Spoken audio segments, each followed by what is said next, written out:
Sveiki, šiandien parodysiu, kaip reikia pasipildyti mcbgs.lt paslaugų balansą grynaisiais pinigais, kadangi SMS žinutės nuo gruodžio 1 dienos buvo panaikintos, tad rodau, kaip pasipildyti galima grynais.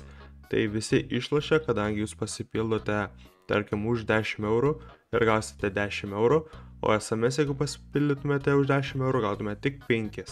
Tai visų pirmiausia, reikia būti užsiregistravęs mūsų serveryje. Tai einame į savo naršyklę, tuomet einame į mcbgs.lt/paslaugos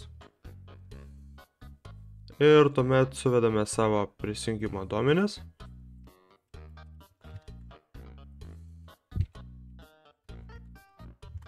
Ir prisijungiam. Tuomet einame į balansą pildymas. Štai čia matome visą parašytą informaciją, ką reikia daryti. Tai galime pasirinkti maksimą. Maksimą greičiausiai gausite pinigus per 1 valandą nuo apmokėjimo. Pasirinkus Lietuvos spaudą arba Perl terminalus arba paštą ir PayPost. Mokėjimai vykdomi 2 kartus per dieną. Tai yra 12 valandą ir 00. Tai reiškia, jeigu pasipilsite 5 valandą, reikės laukti 00, kad jūsų pinigai ateitų ir gautumėt savo balansą. Tad maksima yra geriausias variantas.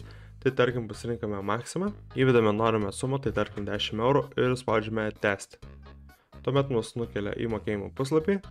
Čia įrašome savo paštą. Spaudžiame tęsti mokėjimą. Ir štai turime tokį sugeneruotą lapą. Jį galime atsispausdinti štai čia. Arba išsaugoti PDF.